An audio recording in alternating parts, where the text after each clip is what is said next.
Imagina un plan tan ambicioso que buscaba reconstruir el mundo moderno. Autopistas cortando selvas, puertos surgiendo de costas vacías y ferrocarriles uniendo continentes. Esta era la iniciativa de la Franja y la Ruta de China, el proyecto de infraestructura más grande en la historia humana. Lanzado en 2013, prometía sacar naciones de la pobreza, asegurar el dominio global de China y reescribir las reglas del comercio. Pero hoy, esa gran visión se está desmoronando. Proyectos fantasmas a medio construir salpican África. Países se ahogan en deudas y protestas estallan desde Pakistán hasta Ecuador. ¿Fue esto siempre una trampa? ¿O China mordió más de lo que podía masticar? La verdad es aún más impactante, porque mientras Occidente observaba, China reconfiguró silenciosamente la economía global. Y ahora, las repercusiones afectan a todos. Desde bases militares secretas hasta desastres ambientales, la BRI no solo está fallando, sino que está preparando el terreno para un nuevo conflicto global. En este video, expondremos las grietas ocultas en la apuesta de $1 billón de China. Revelaremos los acuerdos impactantes que atraparon naciones enteras y descubriremos qué viene después. Porque una cosa es cierta, el mundo nunca será el mismo. Vamos a sumergirnos. Durante siglos, la Ruta de la Seda fue la vía comercial más importante del mundo, conectando imperios desde China hasta Europa. En 2013, China se propuso reconstruirla, más grande y audaz que nunca. Lo llamaron la Iniciativa de la Franja y la Ruta, un plan de $1 billón para remodelar el comercio global con autopistas, puertos y ferrocarriles. Involucraba a más de 140 países, desde pequeñas islas del Pacífico hasta potencias como Rusia. China tenía el dinero, la tecnología y la mano de obra para hacerlo realidad. Y al principio funcionó. Nuevos ferrocarriles en Kenia redujeron los tiempos de viaje a la mitad. Puertos modernos en Pakistán y Sri Lanka impulsaron el comercio. Parecía que China estaba elevando sola al mundo en desarrollo hacia una nueva era de prosperidad. Pero entonces los problemas comenzaron. La primera señal de alerta fue la deuda, mucha deuda. Países como Zambia y Sri Lanka pidieron prestados miles de millones a China para construir estos proyectos llamativos. Pero cuando no pudieron pagar, llegó el desastre. Sri Lanka se vio obligado a entregar un puerto importante a China por 99 años. Zambia, ahogado en deudas, tuvo que ceder el control de su aeropuerto nacional. Críticos lo llamaron diplomacia de trampa de deuda. Una forma para que China tomara activos clave cuando los países no podían pagar. China lo negó, pero la evidencia siguió acumulándose. En Pakistán, un proyecto de $60.000 millones llamado el Corredor Económico China-Pakistán se suponía que cambiaría todo. En cambio, dejó a Pakistán con deudas imposibles y locales enojados que nunca obtuvieron los empleos prometidos. No era solo sobre dinero. Muchos de estos proyectos causaron daños ambientales graves. En Indonesia, bosques fueron talados para minas de níquel que alimentan la industria de autos eléctricos de China. En Myanmar, un proyecto de presa masiva se detuvo tras protestas por inundaciones y desplazamientos. Incluso los proyectos supuestamente verdes de China tenían problemas. Prometieron dejar de financiar plantas de carbón en el extranjero.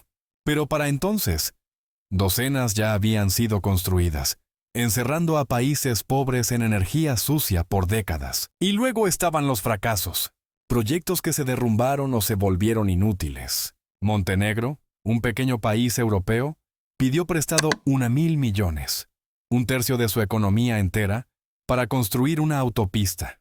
Pero los costos se inflaron y la carretera no llevó a ninguna parte. En Malasia, un nuevo ferrocarril tuvo que renegociarse porque el precio era demasiado alto. Y en África, algunos hospitales y oficinas gubernamentales construidos por China quedaron vacíos porque los trabajadores locales no fueron capacitados para usarlos. Pero aquí está la parte más sorprendente. A pesar de todos estos fracasos, China no se rinde. Solo está cambiando su estrategia. En lugar de proyectos gigantes y caros, se enfocan en acuerdos más pequeños, redes digitales, granjas solares y tecnología 5G. También trabajan más duro para evitar mala publicidad, renegociando deudas y prometiendo ser más amigables con el medio ambiente. Pero el daño podría ya estar hecho. Los países están despertando a los riesgos de pedir prestado a China, Lo que nos lleva a la pregunta más grande de todas. ¿Es la iniciativa de la Franja y la Ruta una fuerza para el bien? ¿O es solo una forma astuta de controlar el mundo? La respuesta no es simple. Para algunos países, la inversión china trajo beneficios reales. Para otros, llevó al desastre. Pero una cosa es clara. El experimento de $1 billón de China ha cambiado el mundo para siempre. Y las consecuencias siguen desarrollándose.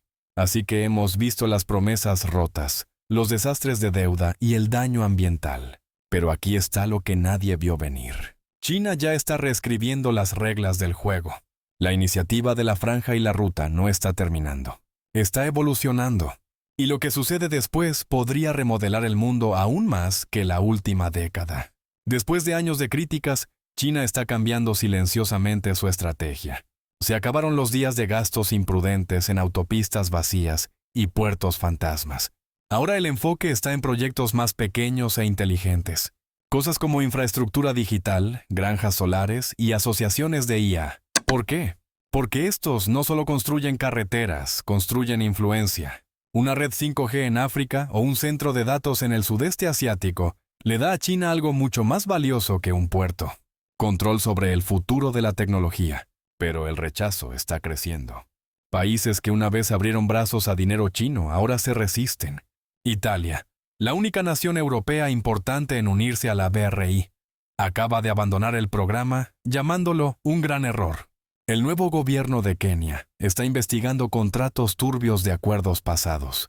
Incluso en Pakistán, el aliado más cercano de China, políticos exigen renegociar préstamos injustos.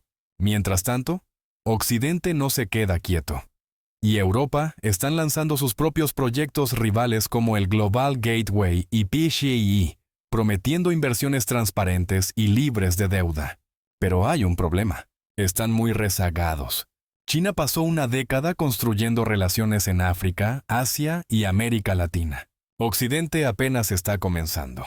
Y luego está el comodín, Rusia. Con Occidente cortando lazos por Ucrania, Moscú se vuelve a China como nunca antes. Nuevas líneas de ferrocarril, oleoductos y rutas comerciales unen a los dos gigantes, creando una alianza económica que podría desafiar el dominio estadounidense por décadas. Así que, ¿a dónde nos deja esto? La iniciativa de la Franja y la Ruta no está muerta. Solo está entrando en una nueva fase más peligrosa. Menos sobre concreto y acero, más sobre datos y diplomacia. Menos sobre ganar corazones, más sobre asegurar poder. La pregunta real no es si la estrategia nueva de China funcionará, o si el daño ya es demasiado profundo. Deja tus pensamientos abajo. Y si encontraste esto revelador, no olvides dar like y suscribirte. El enfrentamiento global apenas está comenzando.